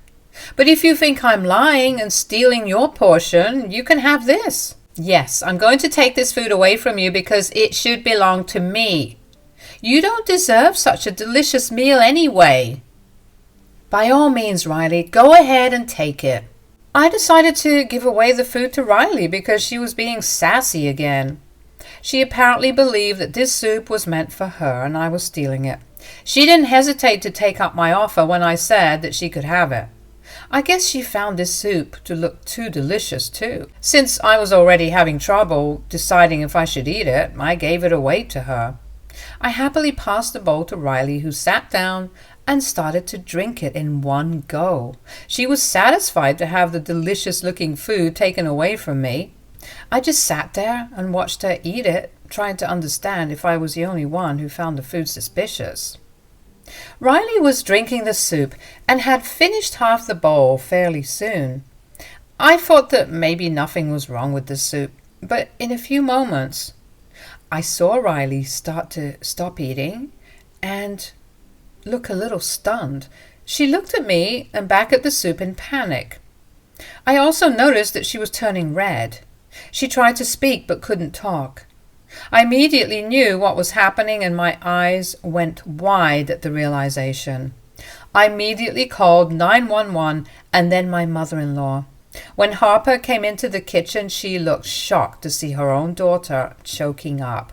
Immediately, she ran to her side and asked me, "What is wrong here? What happened to her?" "She had the soup that you gave me, and then this happened." "What did you just say? You gave her the food I gave you?" "Yes, Harper. What did you mix in it? She looks like she's having an allergic reaction." "Oh, God! I put shellfish in the soup. She shouldn't have eaten it. Oh, God, Riley! Baby, don't worry. We'll take you to the hospital now." Harper was scared out of her mind as her daughter was choking and gasping for air. Riley was only coming to visit for a short time, so she didn't bring her EpiPen with her. Our only option was to get her to the hospital as fast as we could. Harper was crying out of fear and frustration while I just stood there in shock. I had already called an ambulance, so we were just waiting for it to come. Riley looked bad, and even I felt bad for her. No matter what, she didn't deserve to die like that. She wasn't the one who tried to trick me after all. I couldn't really blame her for her mom's actions, especially when she didn't even know her plan or was a part of it. Within a few minutes, the ambulance arrived and Riley was taken to the hospital. Harper went with her while I took my car there. I also called Brian over and explained to him that his sister was in the hospital. When I was sitting at the hospital waiting for my husband to arrive, I had time to think about what Harper did. My instincts weren't wrong. My mother-in-law did put something in the soup and had specifically made it for me. That's why she didn't have any leftovers for her daughter, even though she knew Riley was coming over. She also took extra care to scrub her utensils and kitchen clean because she didn't want her daughter to risk getting exposed to shellfish. She didn't care if I had died because she was sure I was faking my allergies for attention. This woman was absolutely crazy and I didn't even know what to say. I was mad, I tell you. But I also was feeling very unsafe to be around her. Thankfully, she was busy being worried about her daughter and forgot about me entirely. While we waited for the doctors to deal with Riley, Brian arrived. As soon as he came in, He said, "Your stupid wife gave her seafood soup and sent her to the ER. My poor baby could have died." What on earth are you talking about, Mom? Why would Elora even buy seafood soup? She can't eat that. Elora, tell me what's going on. I didn't buy seafood soup or make it, Brian. It was given to me by your mother. She didn't even tell me that she put shellfish in it. What? Why would you do that, Mom? You know my wife is allergic to seafood. I thought she was just lying. I was trying to test her to prove that she's lying about her allergies. What did you say? You tried to test my wife's allergies? What is wrong with you, Mom? Why on earth would you do something like that? Brian charged his mother directly. I could tell that he was fuming and super angry at the fact that his mother had knowingly tried to give me food with shellfish. My husband was super mad at her, and even Harper understood that. She looked down at her feet and said, I made a mistake. I really thought that she was faking it. Fine, I'm sorry. Am I supposed to give you brownie points for being sorry? This doesn't change a thing, Mom. You still did something horrible that could have gotten my wife killed. You should be more angry at her because she made your sister drink it. I never knew that the soup had shellfish, Harper. You didn't tell me.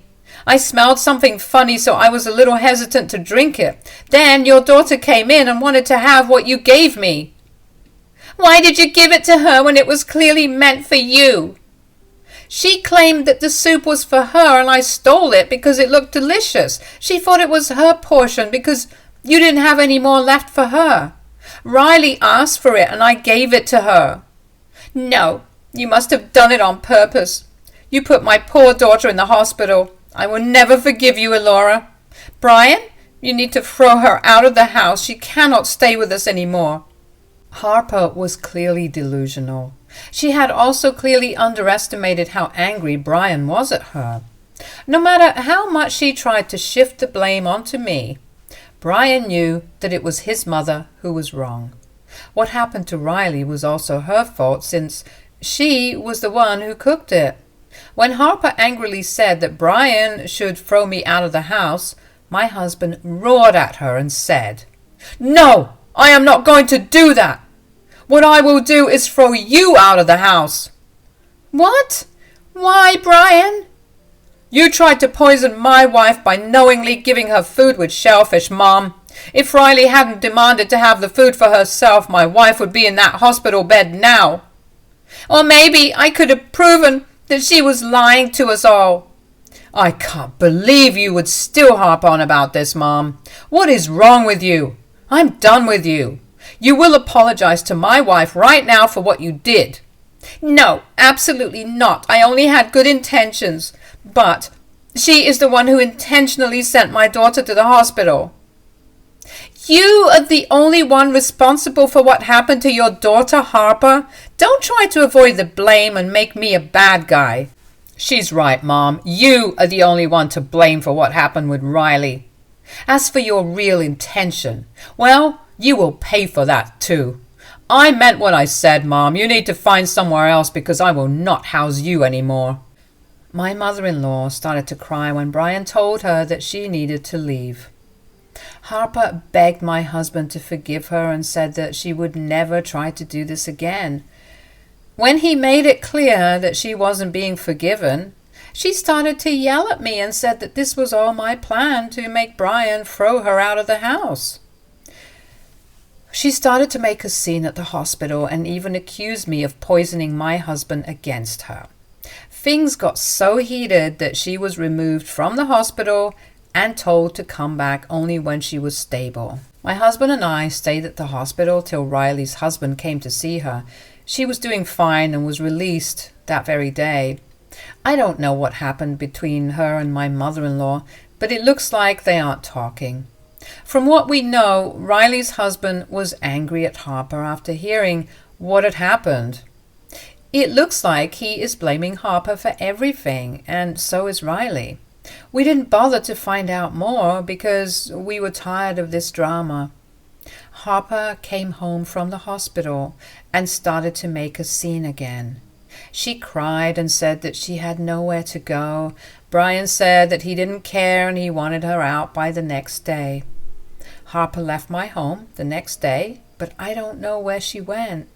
She just started to pack and left the house by the afternoon. She did cry and beg for forgiveness from us before she left, but I wasn't going to have someone like her in my house anymore. If my husband hadn't taken the initiative to kick her out, I would have done it all by myself. If he had refused to throw Harper out, I would have left the house. There was no way I was going to live with a woman who tried to get me killed. Thankfully, my husband is a reasonable man and immediately took my side when she accepted that she was trying to test me while risking getting me killed. So, my mother-in-law left the house, and Riley, too, stopped showing up. To my surprise, she texted me to thank me for acting fast and taking her to the hospital. She didn't mention the soup, and neither did I.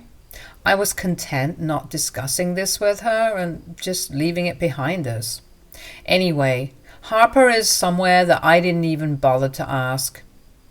My husband is not speaking to her, so he doesn't know anything either. I do know that she's not with Riley because her husband didn't allow her to come stay with them. I guess he's mad that her actions almost killed his wife and gave him an unnecessary hospital bill. I don't really care because overall, neither he nor his wife are good people anyway.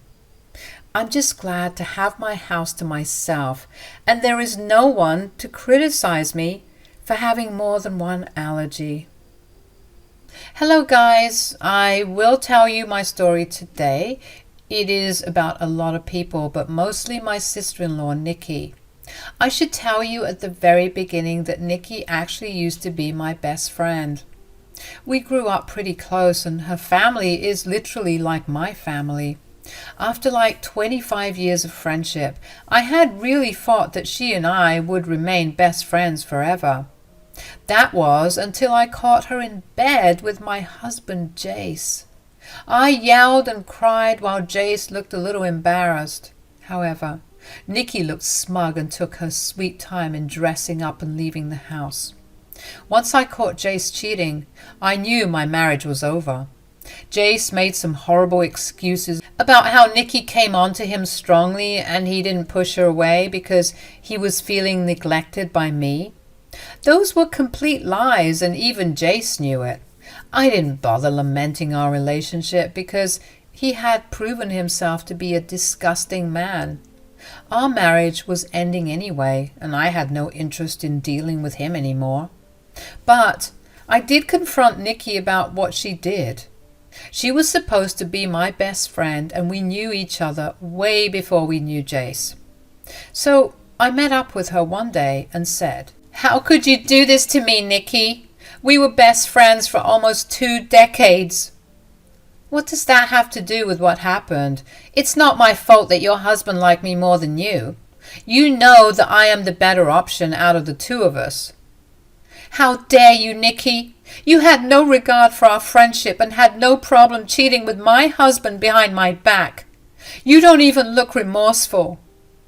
"Why would I be remorseful? You were just jealous that Jace loves me more than you. You couldn't keep your man, so this is your fault. Jace is mine now, and we love each other. He even promised me as soon as he divorces you." Wow. Amazing, Nikki. I've just realized that I have been calling a snake my best friend. I hope you stay happy with him, because otherwise you would have lost your best friend of over 20 years for nothing.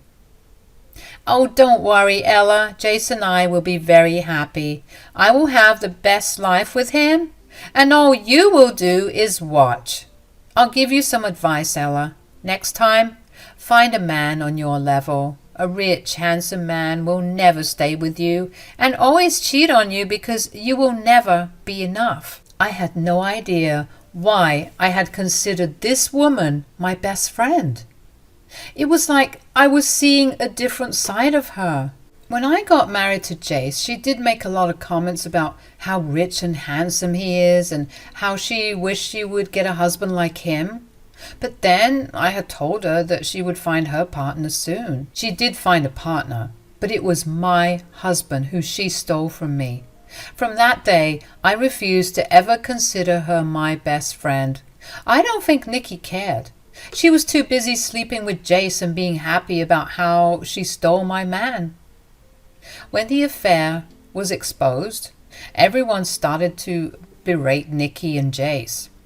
Nikki's own family were mad at her and had cut her off for a while. Her brother Lucas gave me a lot of support and helped me get a divorce lawyer. He knew me from his childhood and was pissed that his own sister could do something like this to me. He gave me all of his support and was by my side while I went through a very tough time in my life.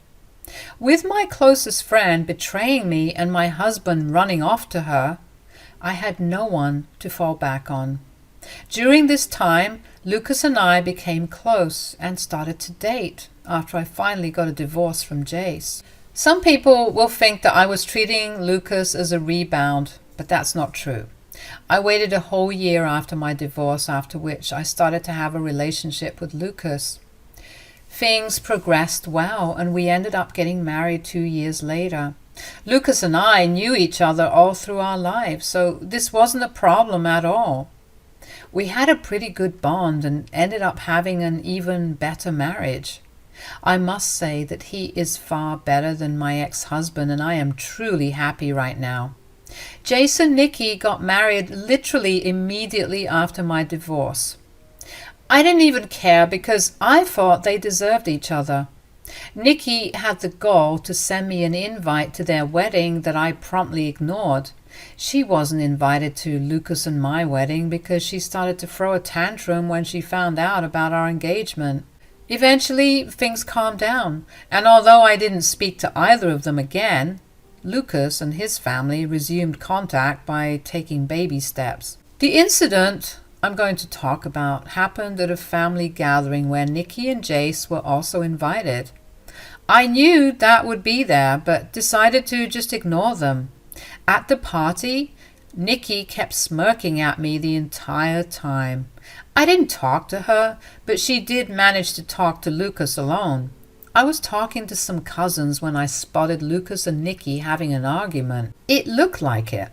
While I had no intention of speaking to Nikki, I couldn't just walk away like that, so I stood there while she said to my husband, "I don't know what you even saw in this one, Lucas. You should have listened to me when I told you to break up with her." "Mind your own business, Nikki. You don't have the right to tell me to do anything." "You will remember my words when you eventually get tired of her. She's boring and frankly not even pretty. Plus, she may have just married you to get back at me." "Well, my wife isn't a disgusting person like you, so I don't agree with this statement of yours." "Oh, come on, Lucas. You should be happy that your sister married such a successful man. I feel bad for you because you ended up with old goods like her." I was extremely offended by what my sister-in-law said. She was being intentionally snarky and mean because that's what she had become. Or maybe she was always like that and hid her true self from me. Anyway, I ignored her trash talk, but Lucas was not happy with her at all. He was furious that she would talk about me like that, and he soon got into an argument with her. The argument started to get heated, and my husband started to look really angry. I was getting a little concerned about him because his blood pressure spikes when he is angry. So I quickly got him to go to the garden and calm down while I dealt with Nikki. She was smirking at me when I said, "You should learn some manners, Nikki. Talking crap about me to my own husband is not a good idea." "I'm just trying to save my brother from a bad marriage, Ella. Why are you getting so upset?" "I don't think a homewrecker like you should be giving advice to people, Nikki. I also don't know why you think that I won't make Lucas happy." "My brother deserves way better than a leftover woman like you, Ella. You are not a good candidate for him." "Then it's a good thing your brother isn't as shallow as you are. He is a good man and doesn't care about those things. How does it matter? You can't keep a good man in your life anyway, Ella. Jace is such a great man, and you left him anyway. I left him because he was cheating on me with you. Let me remind you, in case you've forgotten it, Nikki. There's no reason to blame me, Ella. A woman like you will never be able to keep a good man. You didn't take proper care of him or be the ideal wife. That's why he has cheated on you.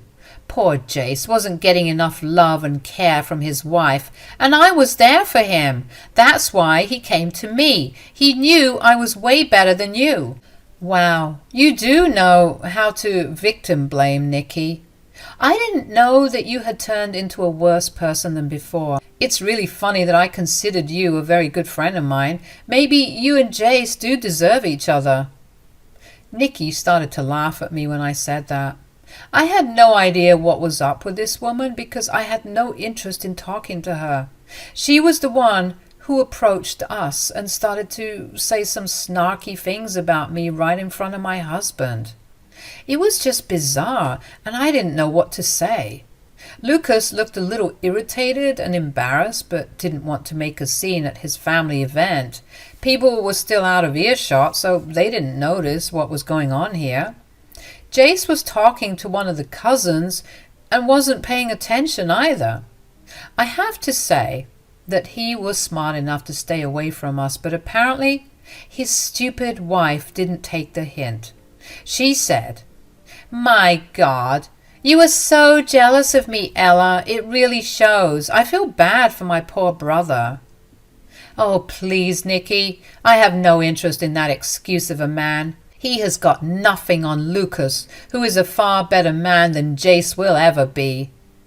I know my brother's a good man, but he's nowhere near as rich as my husband. He can't match Jace's wealth no matter how much he tries. That must be making you jealous, Ella. How many times do I need to tell you that I am not interested in your husband? Been there, done that, and didn't enjoy the experience at all. It's okay. It's normal to be jealous that I married your rich ex-husband, Ella. You know I am a way better fit for him. You always looked wrong with him.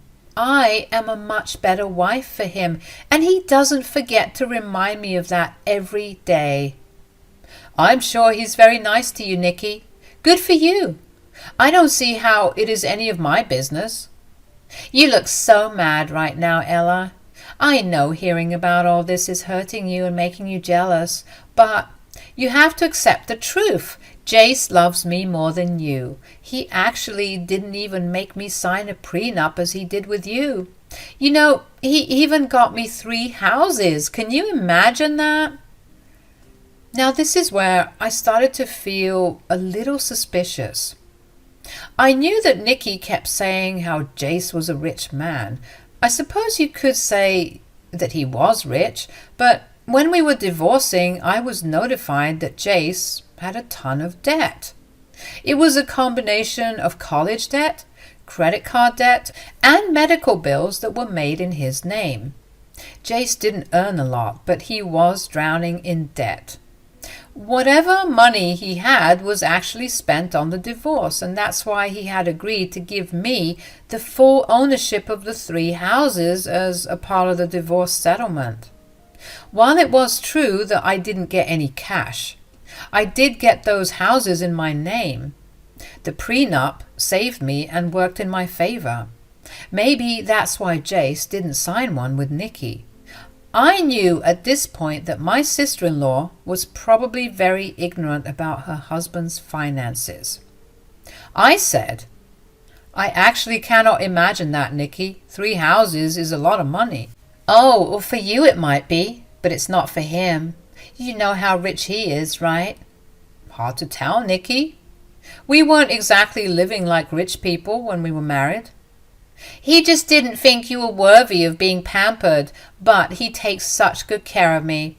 He has promised to transfer 3 of his houses to me very soon. You should take a look at them. They're so beautiful." Nikki then proceeded to show me pictures of houses. Now, Here is when I realized something hilarious. The houses that Nikki was showing me were actually the 3 houses that I had got in the divorce. Now, these houses were not owned by Jace alone.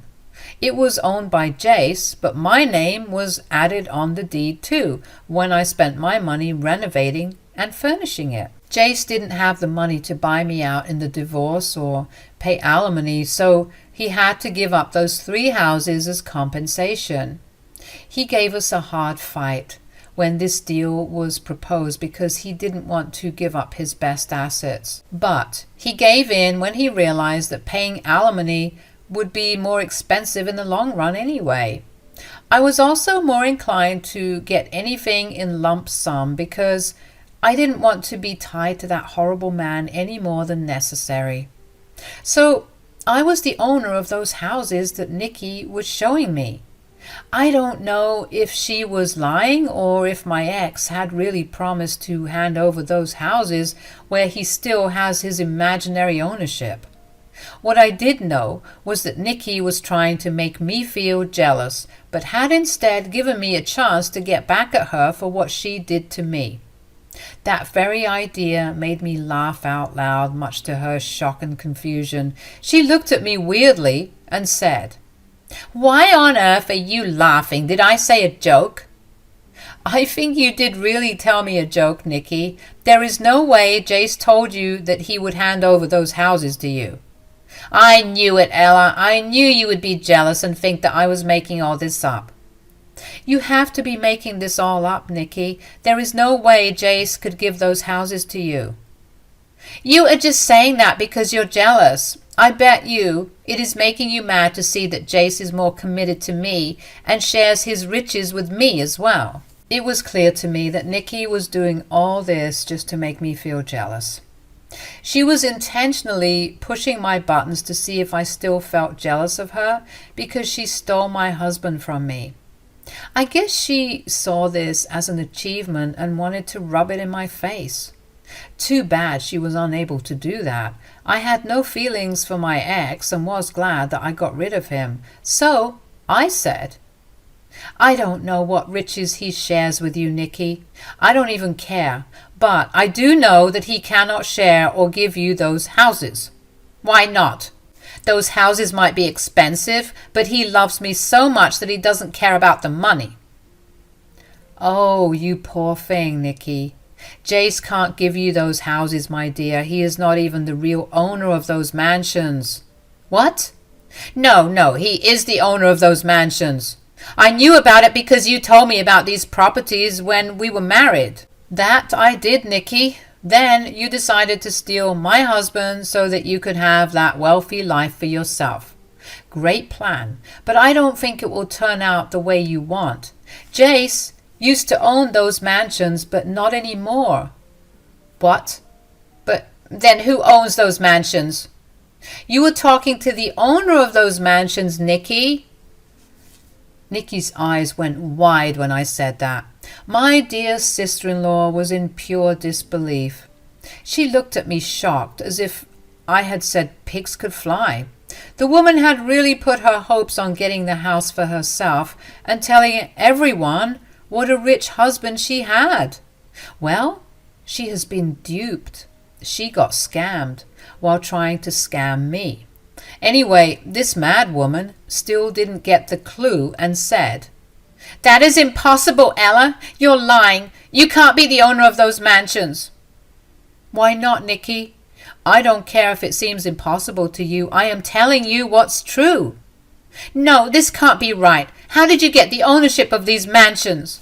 "Well, it was a part of our divorce settlement. I got to keep the houses while he got to walk away with his savings and no alimony."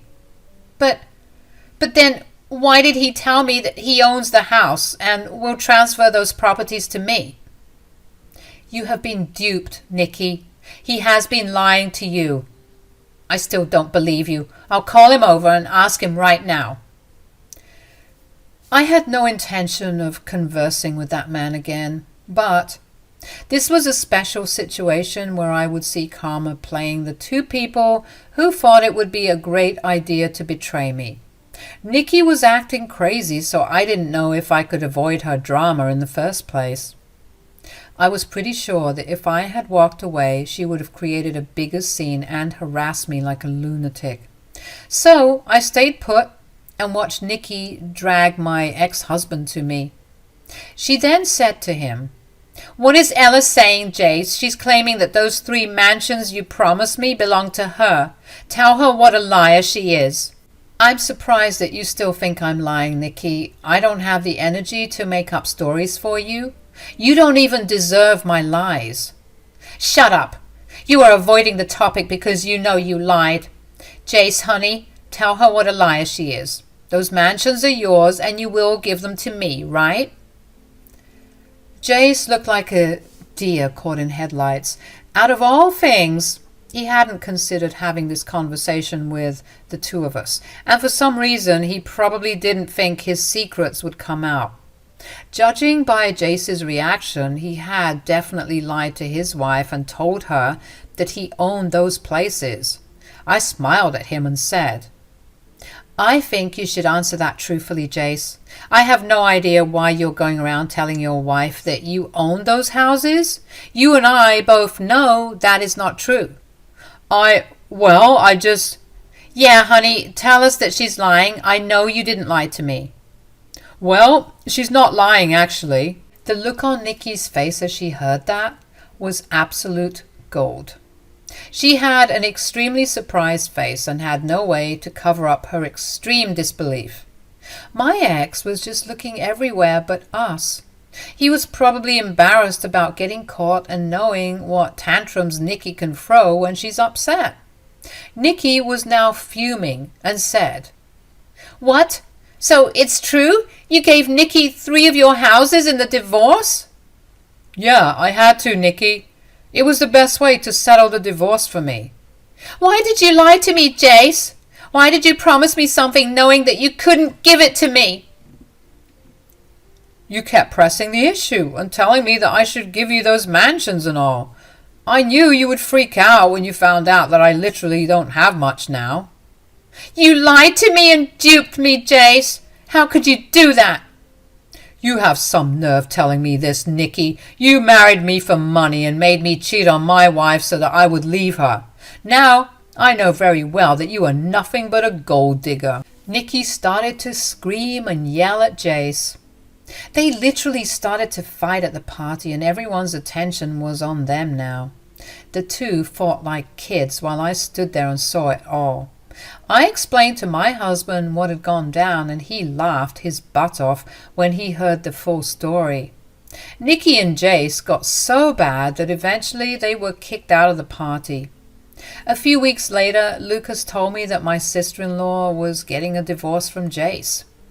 Apparently, they never stopped fighting after that day, and Nikki finally realized the full story of Jace's financial situation. She was livid that he portrayed himself to be a rich man when he was neck-deep in debt.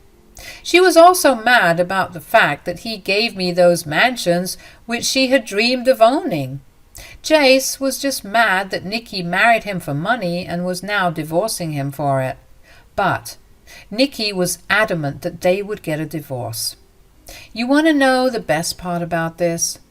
Nikki ended up with a lot of Jace's debts. All the debts that were collected in their 4 years of marriage were split 50-50 between Jace and Nikki as per the law. Nikki had thought that she had married my rich boyfriend who was taking care of her, but in reality, she was just collecting debts for her future. All the money that Jace had spent on her is now being paid by Nikki. I guess karma did come for her really bad.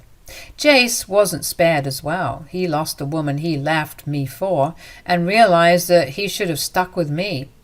He tried to call me and tell me to get back with him because no one would love him like me. Too bad. I am not a cheater like him and have no interest in leaving my amazing husband who is 10 times better than him. Lucas and I have decided to permanently go no contact with Nikki because her behavior towards me. Yes, I did put her in her place, but that doesn't mean what she did will be forgiven so easily.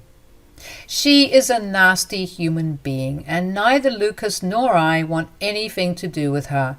So we cut contact with her and went about our way. We rarely see her at family gatherings anymore, since a lot of people have started not to invite her because of her drama. Now that she is single again, some cousins have this fear that she would come after their husbands just like she did with mine. I would say that it's better for them to take precautions because she has clearly proven herself to be untrustworthy. Anyway, Nikki tried to mess with me and got some real karma for her actions that day.